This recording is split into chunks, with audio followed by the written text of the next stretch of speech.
Buenos días.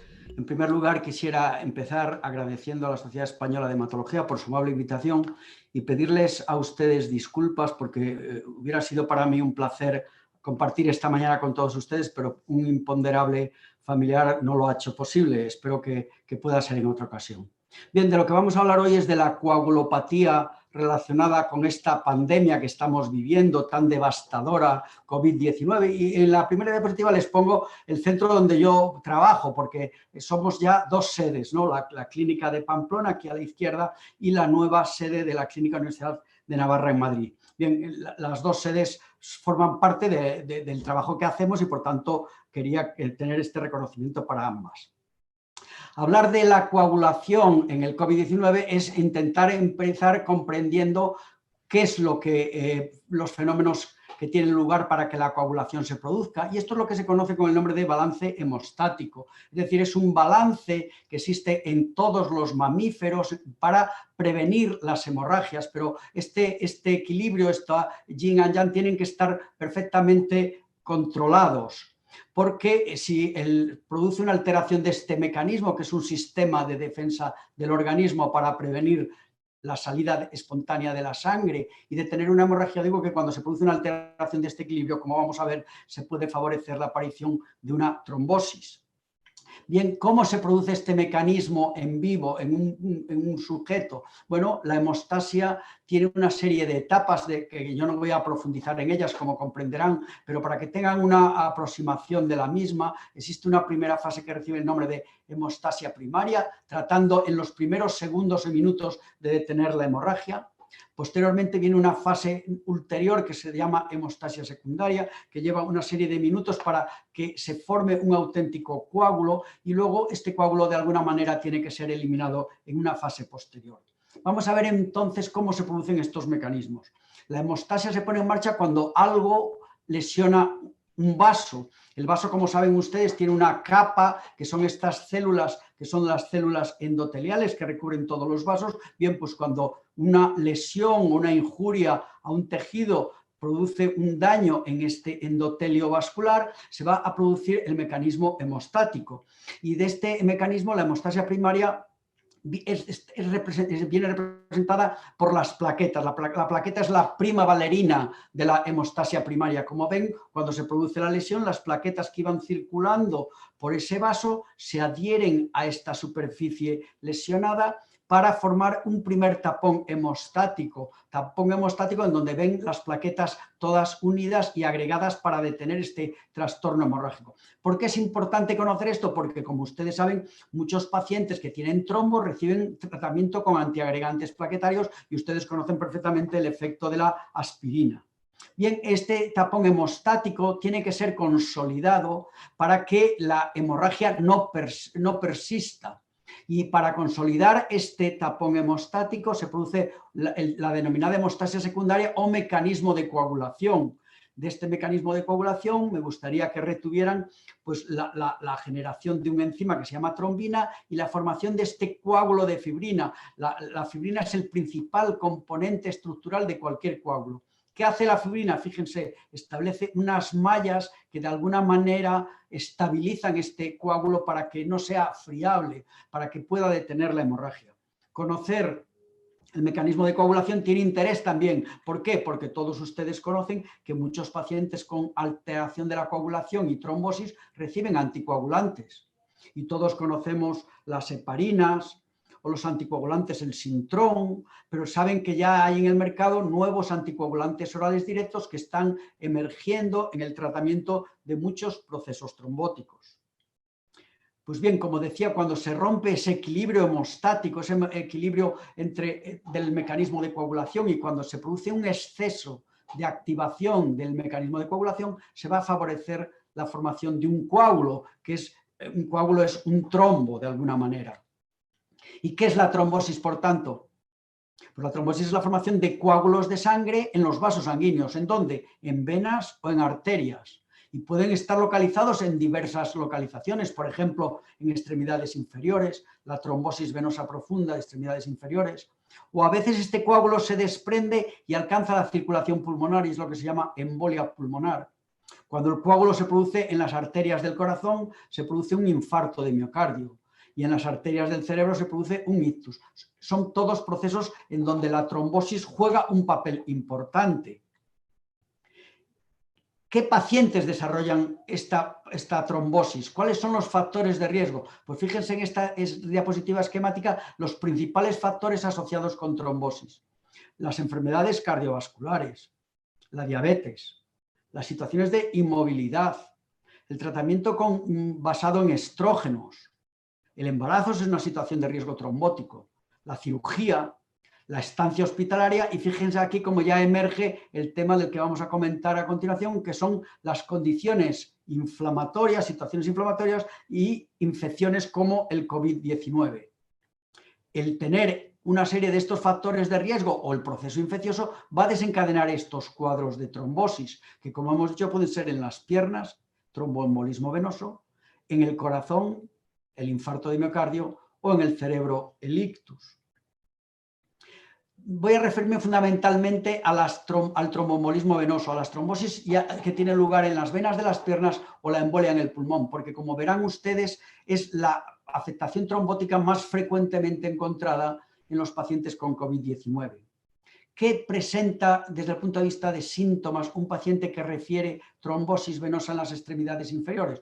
Pues dolor, inflamación en la pierna, en el pie, enrojecimiento en la extremidad. ¿Y qué síntomas tienen los pacientes que tienen embolia pulmonar? Pues refieren dificultad respiratoria con sensación de falta de aire. A veces pueden tener dolor torácico que empeora con la respiración. A veces refieren que la expectoración es de color sanguinolento, es sanguinolenta y aumento de la frecuencia cardíaca. Son los síntomas característicos de la trombosis venosa y de la embolia pulmonar.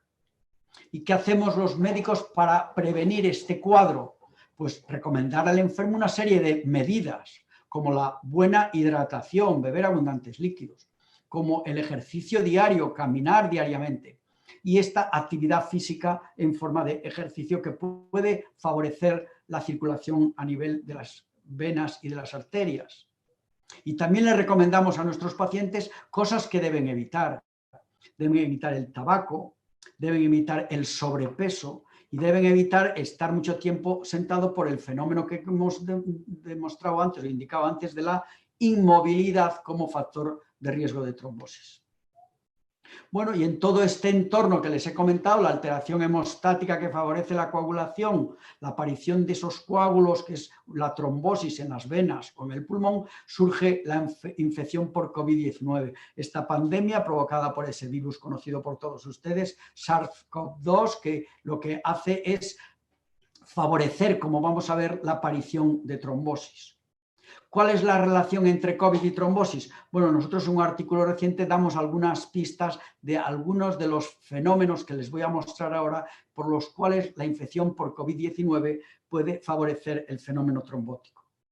Pero antes de esto vamos a dar unas pequeñas cifras para indicar algo muy conocido, el carácter pandémico de la infección por COVID-19.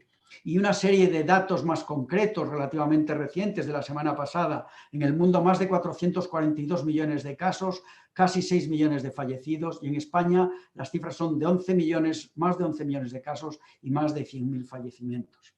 Por tanto, son unas cifras altamente preocupantes y como van a ver, la trombosis es un factor predisponente para muchas complicaciones en estos pacientes.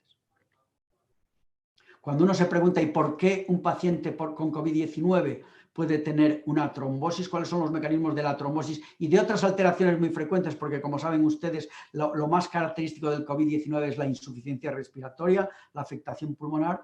Yo creo que de una manera sencilla se podría decir que con la combinación de la infección viral y la respuesta inmune del huésped, damos pistas para demostrar o seguir la evolución de estos pacientes que van a tener síntomas parecidos a la gripe o pueden tener fiebre o pueden tener disnea o este cuadro que se llama síndrome de distrés respiratorio del adulto o en casos ya muy graves coágulos de coagulación intravascular diseminada. Permítame que profundicemos un poquito en alguno de estos mecanismos, aunque sea de una manera muy somera. No pretendo avasallarles con estas diapositivas, simplemente para decir qué es lo que predomina en pacientes con COVID-19 que pueden favorecer la trombosis? Pues claramente la tormenta de citoquinas. El SARS-CoV-2 invade células endoteliales, pero también otros tipos celulares como los leucocitos, los macrófagos, y va a producir esta cascada de biomarcadores denominadas citocinas proinflamatorias que, como pueden ver ustedes, van a favorecer la formación de un trombo. Luego, un primer mecanismo, tormenta de citoquinas. Un segundo mecanismo, la interrelación estrecha entre el mecanismo de coagulación y la inflamación. Fíjense este aspecto tan nuevo que se ha descubierto relativamente recientemente de la inmunotrombosis, que es esta estrecha relación que les he comentado. La inmunotrombosis es un mecanismo de defensa natural del organismo para luchar contra los gérmenes, pero cuando este mecanismo se dispara o se exacerba como consecuencia de la infección, se va a producir una marcada activación del mecanismo de coagulación. Y para demostrarles la presencia de estas trampas extracelulares, que es como se llaman esos productos que liberan los leucocitos infectados por el virus, trampas extracelulares de neutrones. Fíjense estas bellas imágenes en donde se ve cómo el leucocito expulsa este material que forma una especie de red, que esta red en principio está diseñada para atrapar patógenos, pero también cuando se produce una activación excesiva va a favorecer los mecanismos de coagulación y por tanto es otro de los mecanismos implicados en la trombosis. Y finalmente, un mecanismo que nos gusta mucho a los hematólogos es el mecanismo de la coagulación. No voy a detenerme en él, simplemente para decirles otra vez, fíjense otra vez aquí cómo la formación de NETs favorece la trombosis y cómo este diálogo que existe entre el virus y diferentes tipos celulares va a poner en marcha esa cascada de la coagulación, la generación de trombina y les decía la fibrina, que es un sustrato estructural importante en la formación del trombo. Por tanto, tormenta de citoquinas, inmunotrombosis, progresión y coagulopatía, fenómenos que van a favorecer la trombosis. ¿Y qué trombosis se produce en los pacientes con COVID-19? Pues muy elevada. Se han descrito episodios trombóticos entre un 3 y un 60% de los pacientes, dependiendo de las series y dependiendo de las diferentes oleadas que no tenemos tiempo para describir en detalle. Pero sí decirles que la más importante y la más frecuente, y por eso les he mencionado anteriormente, es el tromboembolismo venoso. Es decir, la trombosis venosa profunda y el embolismo pulmonar. Pero también la trombosis pequeña a nivel de la circulación pulmonar, esa inmunotrombosis que les he mencionado que se produce a nivel de la circulación pulmonar. También existen fenómenos de trombosis arterial o ictus en un 4, un 6% y una mortalidad que ya va teniendo tintes dantescos porque son aproximadamente 5% y si calculan ustedes que tenemos los millones de infectados por COVID-19 verán que estas cifras son alarmantes.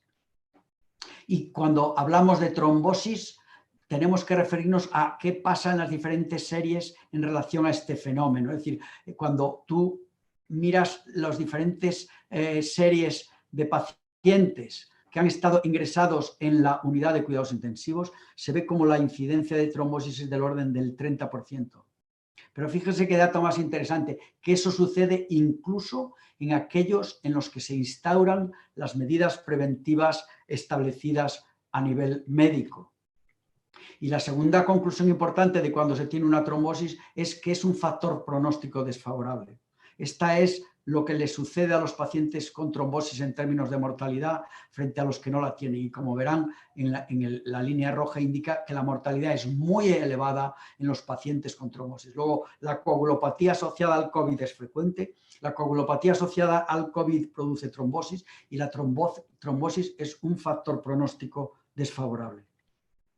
Cuando nos preguntamos la relación entre el COVID y otras enfermedades respiratorias previas, esta serie antigua de 2000 a 2014 con enfermedades respiratorias no relacionadas con COVID, demuestra cómo los pacientes con COVID en general tienen mayor incidencia de trombosis en casi todos los territorios en relación a aquellas otras infecciones virales previas a esta pandemia, tanto en trombosis globales como en la tasa de infarto de miocardio, trombosis venosa profunda, embolismo pulmonar o ictus. Por tanto, la segunda conclusión es que la trombosis es frecuente en COVID y que su prevalencia es superior a la de otras enfermedades virales con las que nos habíamos enfrentado previamente. El tercer apunte importante para los hematólogos en cuanto a los datos de laboratorio característicos de COVID-19 es la aparición de este parámetro, el dímero D. Supongo que conocerán ustedes, o algunos de los familiares que hayan tenido, cómo han descrito que tienen un dímero D muy elevado. Y este dímero D se eleva progresivamente en las diferentes fases de la enfermedad, desde las fases iniciales en donde la afectación pulmonar es pequeña, hasta las fases de neumonía bilateral masiva, hasta la fase de neumonía bilateral y afectación sistémica. Por tanto, ha emergido en esta pandemia un marcador pronóstico, y cuando digo pronóstico es que cuando uno analiza las series iniciales de Wuhan, se ve como en azul los pacientes con dímero D normal, y fíjense la mortalidad de los pacientes que tenían dímero D elevado. Por tanto, emerge un marcador, el dímero D, que es un marcador pronóstico tanto de gravedad como de mortalidad en los pacientes con COVID-19. Hemos hablado de la importancia de la coagulopatía en el COVID, luego, por tanto, habrá que ver cómo tratamos estos pacientes. Es obvio que en las diferentes fases de la enfermedad tendremos que establecer algún tipo de terapia antiviral. También, dado el carácter inflamatorio y la tormenta de citoquinas, es importante establecer una terapia anticitoquina. Pero fíjense cómo desde los estadios iniciales de hospitalización hasta el alta, la terapia antitrombótica emerge como un tratamiento muy importante en estos pacientes.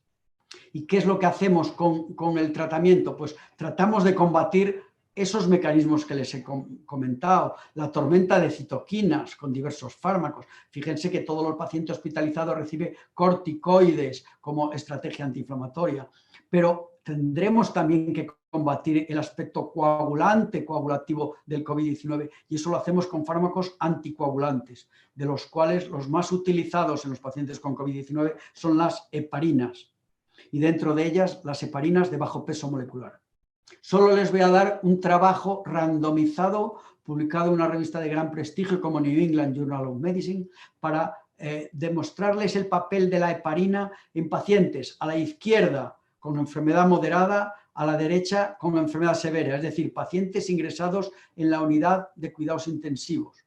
En este estudio se demuestra cómo existe una discreta reducción de la morbilidad, de la necesidad de soporte de oxígeno de los pacientes que recibían dosis terapéuticas, mientras que este beneficio, paradójicamente a lo que uno pudiera esperar, no se produjo en los pacientes ingresados en la unidad de cuidados intensivos. Es decir, en ellos las dosis profilácticas de heparina funcionaban mejor que las dosis terapéuticas. Y es que además corremos un riesgo, si a todo paciente hospitalizado o en la UCI de administrar dosis terapéuticas de heparina, del riesgo hemorrágico. No olvidemos que estamos dando un anticoagulante y los estudios demuestran cómo la incidencia de hemorragias es superior en los pacientes que reciben dosis terapéuticas respecto a dosis profilácticas.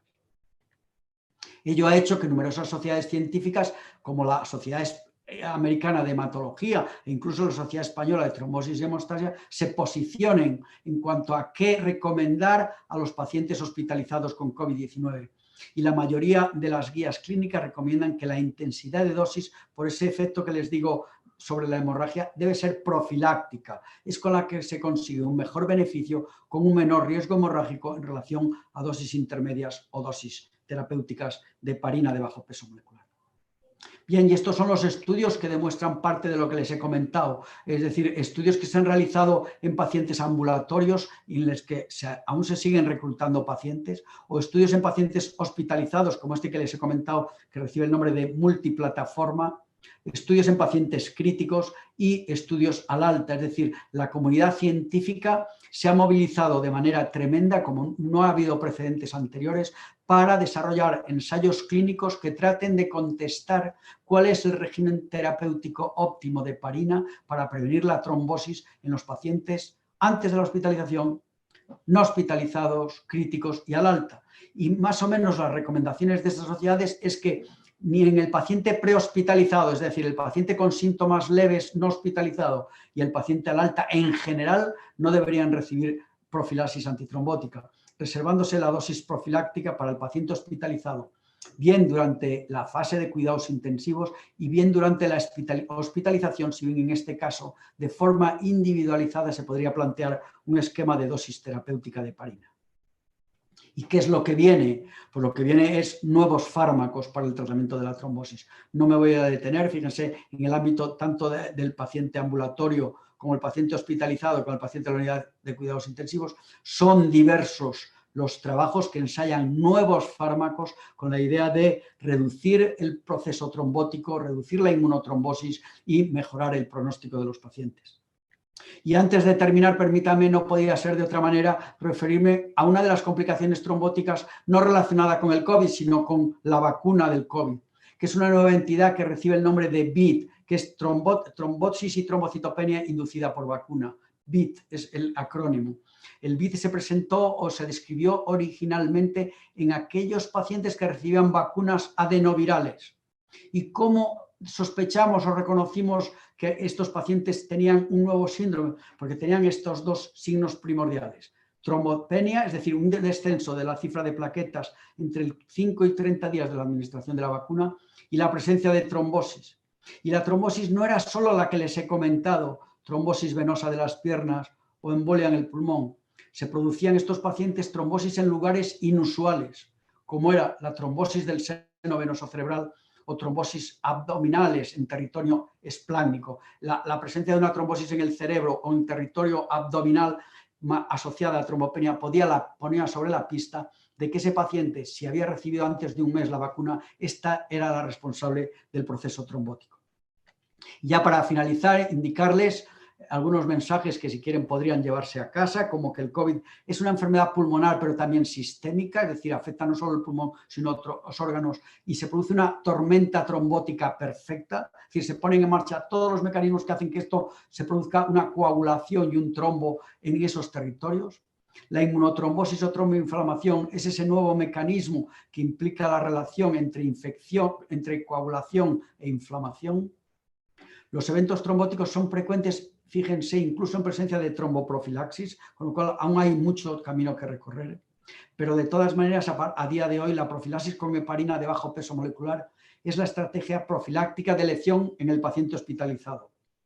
Como les he señalado, se ha descrito un nuevo síndrome, BIT, en relación con vacunas conteniendo adenovirus. Y por tanto, por todo ello, creo que he tratado de demostrarles o de indicarles cómo no hemos conseguido aún erradicar la trombosis en los pacientes con COVID, por lo cual se precisan nuevas estrategias para combatir la inmunotrombosis. Muchas gracias por su atención. Hola, buenos días, ¿qué tal estáis? ¿Qué tal? ¿Cómo está? Muy bien, muy bien. Bueno, pues... Oye, siento no haber podido estar con vosotros, la verdad. Creo que lo estáis pasando muy bien, ¿no? Hasta donde he podido saber. Y bueno, y que tenéis unas jornadas muy interesantes. Y quedo a expensas de las preguntas que queráis hacerme. Sí, pues Teresa Rubio de Cadena Ser viene para acá. Además te vamos a pedir que mires para allá, porque así le ves cara a cara.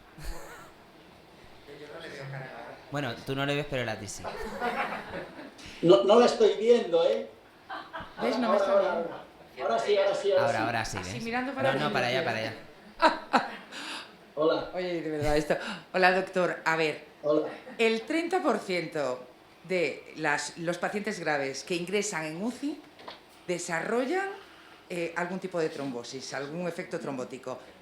Pero luego el dato, que es que a mí informativamente la horquilla me queda demasiado grande, ¿cuántos pacientes con COVID padecen algún tipo de efecto trombótico? Porque la horquilla que ponía usted era 3 por 160 y a mí eso para la información me queda como las elecciones al principio. Es que mire usted, depende de dos factores. Esto ha cambiado mucho desde las primeras oleadas a las siguientes. En las primeras, el diagnóstico se establecía muchas veces desde el punto de vista de síntomas clínicos sugestivos. ¿Qué significa? Que como tú no podías trasladar al paciente a hacer pruebas de imagen objetivas, pues decías, puede o no tener trombosis. ¿Qué significaba? Que con los síntomas objetivos la incidencia era relativamente baja. ¿Qué pasó? Cuando ya empezamos a poder hacer en estos pacientes, o bien porque llevabas el aparato de ecografía o ecocardiograma a la UCI, o lo podías trasladar a una sala de imagen, objetivamente confirmabas cuánto de real era la trombosis a pesar de los síntomas clínicos. Y ahí es cuando la incidencia, pues vimos que se disparaba. Y puede ser del 30 o más. ¿Por qué puede ser más? porque ese fenómeno de inmunotrombosis, es decir, la trombosis de pequeño vaso, no siempre es captada por las técnicas de imagen convencionales. Vale, entonces, no, lo del 30 era 60, lo que ponía en la diapositiva. 3, es que pues, no, 60. De 0 a 60, entre 3 y 60, sí. Porque las series, si usted se fija en la diapositiva que puse del metaanálisis, en donde ponía como dato concreto 30, era porque ese 30 es el resultado entre 1 y 60. Por lo que le estoy comentando. Yo es que ese 30 lo interpreté como el 30%, no, un 31 ponía después, por eso sí, yo separé solo lo de la UCI.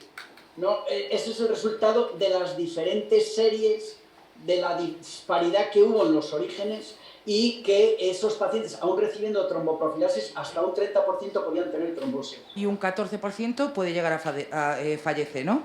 Si tienen trombosis o embolia pulmonar, ese puede ser el final, sí. Porque la embolia pulmonar puede tener un curso fatal, amén de este fenómeno que le digo de la inmunotrombosis, que muchas veces había un tal problema en la difusión de oxígeno que ni con las medidas de soporte ventilatorio más sofisticadas podías controlar el problema, y que acababan falleciendo de una insuficiencia respiratoria, pero debajo había una inmunotrombosis pulmonar. Vale, y teniendo en cuenta solamente las últimas oleadas, porque entiendo que al principio era muy difícil, no había ni siquiera prueba diagnóstica para el 80% de la gente, quedándonos solo con las últimas series, ¿cuántas personas infectadas con el coronavirus pueden llegar a desarrollar, aunque sea leve, algún tipo de evento trombótico? Pues tras las últimas oleadas, si volvemos otra vez a estudios de imagen, la reducción es muy significativa. Hasta un 12 un 14% de los pacientes en la UCI se siguen observando fenómenos trombóticos en estas segundas oleadas. ¿Qué significa esto? Primero, que hemos mejorado las técnicas de imagen, pero también hemos mejorado mucho las estrategias antitrombóticas, que no solo van con la heparina. Es que tú ahora a un paciente que ingresa hospitalizado le vas a poner remdesivir, le vas a poner corticoides e inmediatamente le vas a poner heparina de bajo peso molecular, cosa que en las primeras oleadas desconocíamos un poco cuál era la estrategia que deberíamos seguir. Y eso ha hecho que se reduzca, lo que pasa es que el riesgo sigue siendo muy elevado, entre un 12 y un 14% de trombosis en pacientes ingresados en la UCI. Y los pacientes, ahí ya me callo, si alguien quiere preguntar. Los pacientes que ya tienen algo previo, en este caso, la vacuna, algunas de ellas no serían aconsejables, ¿serían pacientes, por ejemplo, candidatos para el Paxlovid? No, a ver, yo creo que no debemos sacar las cosas del tiesto, en el sentido de que profilaxis hay que hacer si hay riesgo trombótico.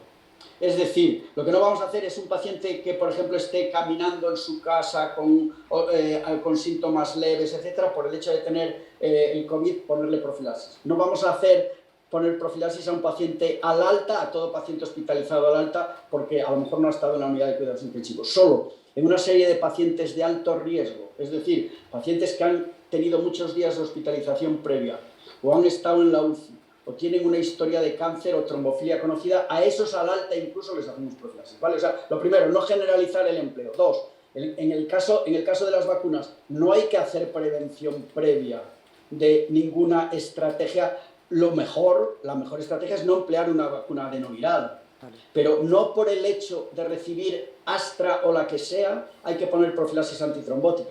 ¿Por qué? Porque la incidencia de trombosis es de unos 100.000. Luego daríamos café para todos a una situación que es relativamente escasa. Es grave, es mortal, pero es muy infrecuente. Vale, perfecto, gracias.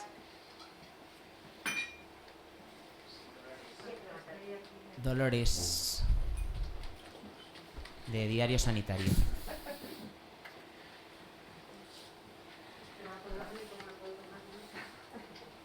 Así quemamos la cena de ayer.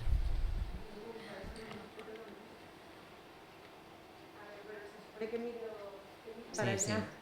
Muy bien, la veo muy bien. Simplemente saber si en esa primera ola sí se sabían los pacientes que estaban medicándose con sintrón. De hecho, se descompensaban mucho. ¿Estos pacientes de la tormenta perfecta, había menos con sintrón o el sintrón no lo evitó?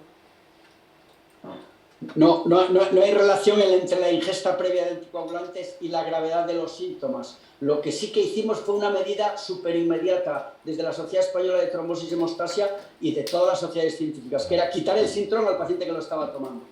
Es decir, ¿por qué? Porque tú evitabas así la monitorización rigurosa en el dedo, en la mano, en el tubo. Lo que hacíamos era que todo paciente anticoagulado que tenía infección por COVID e ingresaba en el hospital, tú le quitas el Sintrón y empezabas con heparina de bajo peso molecular. El siguiente paso es, bueno, y este paciente ha ido bien, se va a casa, necesita volver a la anticoagulación. Volvíamos a no darle Sintrón, volvíamos a recurrir a los anticoagulantes orales de acción directa. Rivaroxaban, Apixaban, Edoxaban, Dabigatran. ¿Por qué? Porque ninguno de ellos precisaba monitorización.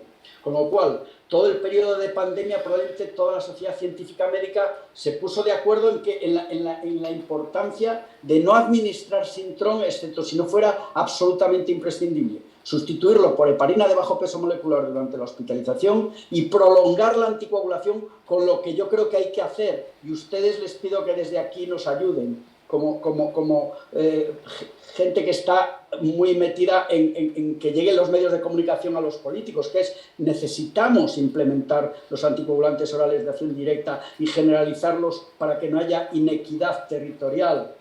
Es decir, esta inequidad no existió durante la pandemia, pero vuelve a existir ahora. Luego, nosotros estamos por la labor de que los anticoagulantes orales de acción directa deben ser prioritarios en la mayor parte de pacientes que en la actualidad están recibiendo Sintrón, salvo escasas excepciones, como es un paciente con una prótesis mecánica, en donde el Sintrón sigue ocupando un lugar preponderante. Pero entonces, ¿estar anticoagulado no evitaba esa tormenta? No evita la tormenta de citoquinas, porque la tormenta de citoquinas está en relación con la infección y la respuesta del huésped.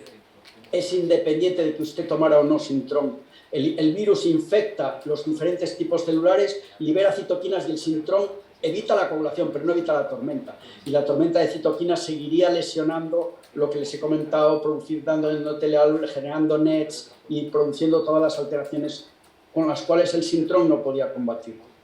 Hasta tal punto que este es el hecho en el que nos basamos para que algunos pacientes pensemos en que es necesario dar dosis terapéuticas de heparina porque pensamos que esa tormenta produce mucha activación de la coagulación, pero el hecho de tomar Sintrón previamente no te la evita. Nada, gracias. No sé si hay una pregunta más, si no pasamos ya a la siguiente ponencia.